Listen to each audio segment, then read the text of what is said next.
Is it a 19 or a 21? Let's see. Oh, no, that's 21 or 22, actually.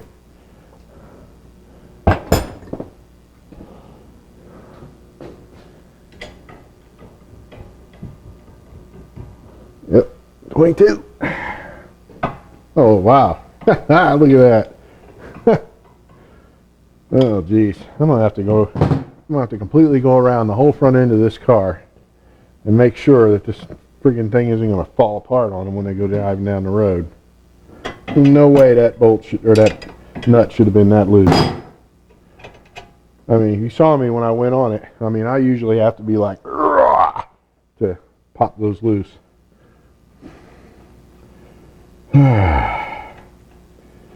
Heaven smiles upon the ignorant. And what I mean by ignorant is those that don't know about fixing cars and don't realize just how bad something like this is.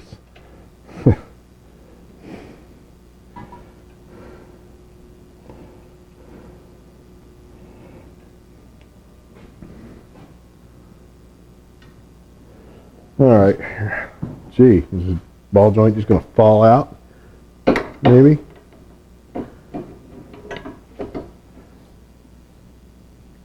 No, ain't going to be that lucky.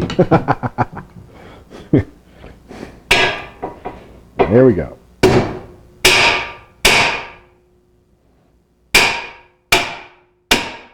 Oh, hear that?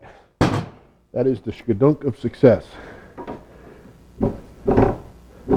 Yeah, that's why they call me MacGyver. Now, this lower control arm has a little bit of a load put to it because of the sway bar. Now, I'm not going to screw with the sway bar. Well, I don't know. This one's not too tough. Usually the sway bar is a royal pain in the butt to get out, but this one looks like it might be pretty simple without too much aggravation. So,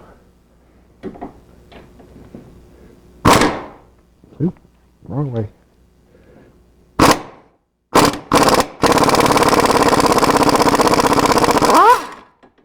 There we go.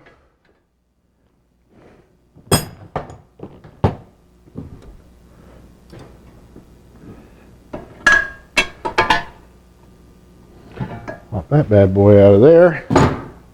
And in theory, out she goes. And we get that out of there. Now this particular vehicle actually does not have anti-lock brakes, but the drive axle is the same. It's just, if it has it, it's got the tone wheel. If it doesn't, it don't. But I don't think we're going to have a problem. So I think in the aftermarket they use the same part number for both. So now what we're going to do here is, let's see. Now, what's important to remember is that when you take one apart like this, you're going to affect the alignment. So, you know, this car will have to go to the alignment shop. But have a listen to this.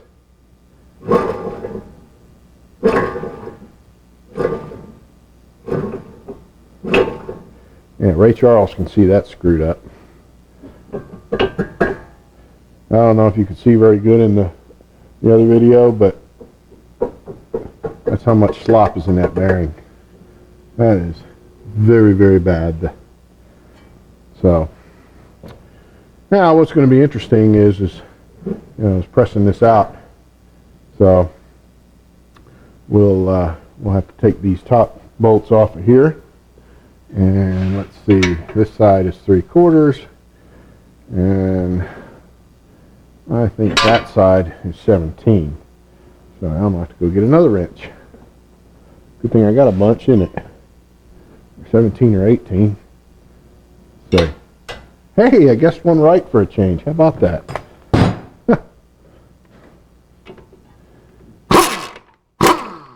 Ow. Come on, get in there. Ooh.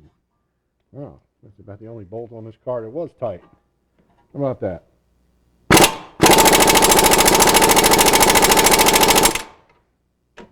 Try this one. Oh, there we go. That one come loose. Well, whack my knuckle. How about that?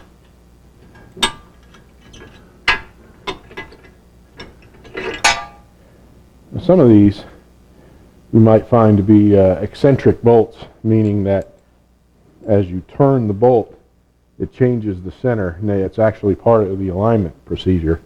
And in a case like that, you would want to mark the bolt so you put it back as close as it was, so that the tire ain't like this going down the road.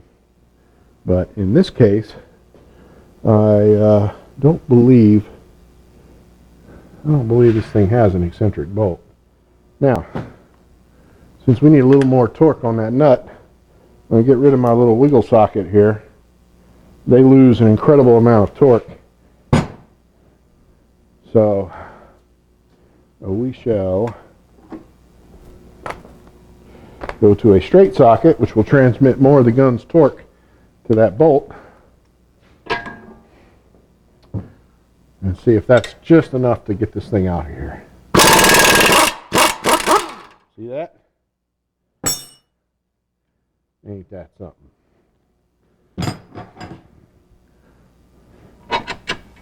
Now I got to hang on to this because it's about to fall out, because there's nothing holding it in place now.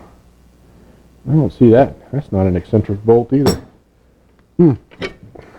Ta-da! Alright. So, first step is we'll have to pop the inner and outer wheel seals out of here. Well, inner for now, because can't get to the outer one yet because the hub's still in there.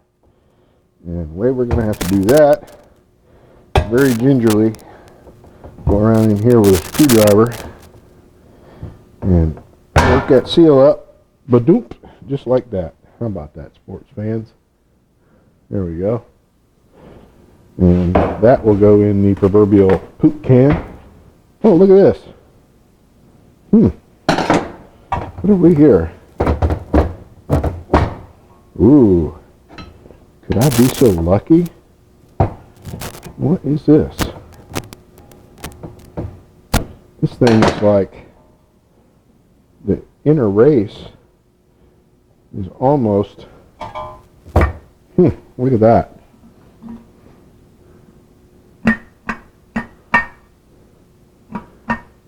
Isn't that neat, huh? So, any of y'all who've ever wondered about my workbench as to why it seems to be so crazily, insanely overbuilt with huge legs and all that, it is for the purpose of framming. Now, framming is usually used in conjunction with the aforementioned BFH. Okay. You don't ever, at least I don't ever get this lucky. Okay. Now, let's see where I'm at here. Let me get in the frame. Alright. That goes in there like that. That's usually all pressed together. You've got, as far as the bearing that's actually inside that hub, you've got an inner race and an outer race. Okay, either one of these will pop out real easy. Okay, but when they're both pressed on to this hub, okay, it's a press fit. It just doesn't automatically slide in there. So then they're pressed together, and then the axle shaft goes through, and you tighten the axle shaft. That's what sets the bearing preload. So that's why it's so bad when that nut comes loose on the outside of the axle, is it just causes all kinds of problems. So, but because this thing had run so long like that and tore everything up, it was amazingly very easy for me to pop the hub out. And as I said, to any of my mechanic friends out there, this never happens this easy. Okay, I mean, we just went boom like that, and it fell apart. So what that means is that this is another reason why we have to replace this hub is because it's not a good enough tight fit on that bearing. So this and that is junk. So now what we have to do is we have to go after the outer part of the bearing, which is, you know, this bit here, and it's held in with a snap ring in the back and the front. So now this will be the fun part. I'll have to get a little screwdriver and get in there and get those snap rings out. See? Tight fit there, ain't it? And we just kind of work, that around. And out she comes. And yes, steel does bounce, especially spring steel. We'll pop that out. And for good measure, we're going to pop this one out. But before we put our new bearing in, we're going to put one of these back in so we know just how far to press bearing in. You don't want to screw up and put it in either too far or too shallow. And we'll clean all the gook and grease off of these.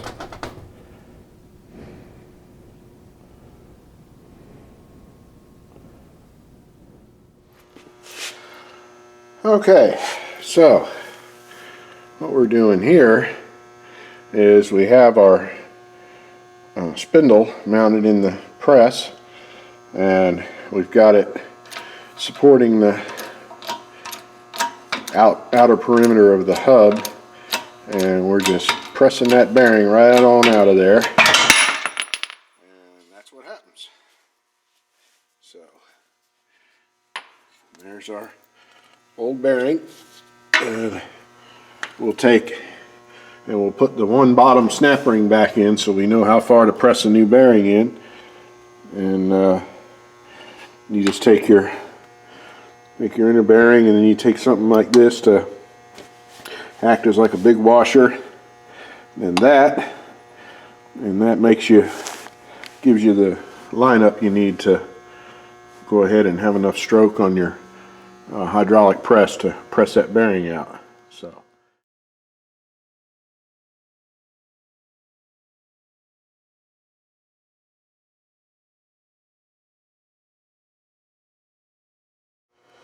okay, so here's our new bearing. Okay, and we look down in there, you'll see that snap ring is in place, and we're going to press the bearing in until it butts up against that snap ring. We'll know that way we'll know it's right in the perfect position. Now this little red plastic dammit in here is it's just kind of a retainer, because you saw on the other bearing, you know, the inner races on both sides, they'd just fall out if that wasn't there. So we'll leave that in there until we're ready to press the hub on it. So anyway, let's get situated. I'll get it all jigged up here in the press, and then we'll show you pressing the bearing in. Okay, and you can see we got our bearing started in there. You just give it a light tap with a hammer to start it in the hole straight, and then jig it up here in the press, and we just press it right on in there. Now you'll know you're getting close when you see the ring groove for the other snap ring. The snap ring goes in each side.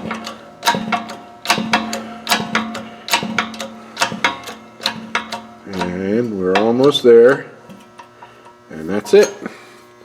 And we'll release our pressure, and that bearing is in there. Easy peasy. Alrighty, now you have to forgive me, I don't have the benefit of a cameraman here today, so I can't do a whole lot of close-up stuff here, but now we're going to put our snap ring in on the other side of the bearing, and that will hold the bearing in place so it doesn't go, you know, the outer race anyway, so it won't go one way or the other. All we do is we start it down into its groove there and work it around and get her down in there. Oop. A little more art than science sometimes, because going in this way it's a little tough. So you kind of have to keep it in the groove on one end with your finger while you very gently work it in the rest of the way with a screwdriver here, hopefully without pinching your fingers. And there she goes. She's in.